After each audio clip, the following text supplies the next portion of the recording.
So we could do marketing like we've done in the past. You could do that, but it's going to be hard. And the people that are at the forefront are not going to do that. And the challenge that I see with clients is that they have data in many different places, whether it's in their point of sale system, whether it's in their ERP system, whether it's in their CRM system, whether it's in their, it doesn't matter. They have data all over the place. And the challenge is you cannot even begin to get a customer 360. You cannot even begin to talk about omni-channel. You cannot even begin to talk about engaging experiences if you don't have a foundation of integrated data. And the modern day tools for that have never been better and never been easier. And one of the things I fundamentally believe in at this now moment is the customer data platform.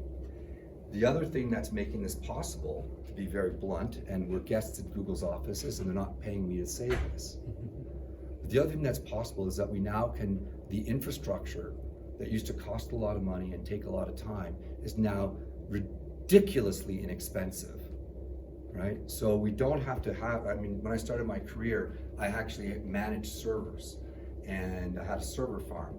Somebody once asked me, is that hard?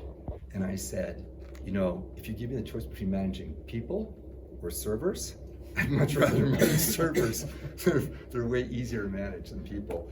But we now have the ability to get that infrastructure and to have that deployable at scale, and then the tools that sit on top of that infrastructure are the CDPs, the customer data platforms. So we could do marketing like it's 1996, or we can do marketing like it's 2026.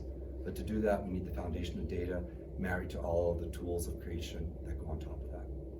And so that's what the purpose of today's conversation is. We're going to go over a little bit about the customer, the landscape right now with Customer 360.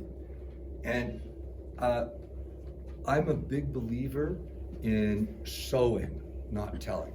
So we're going to move into some use cases so that you can understand how these things come together to enable capabilities for flexibility and resiliency in the organization. We'll get deeply into customer data platform, and I think Julian was saying this, but this is a learning session, so there are no dumb questions. If you have a question in your mind and you're worried about asking it, then there's at least 20 people in the room that have the same question. So feel free to ask.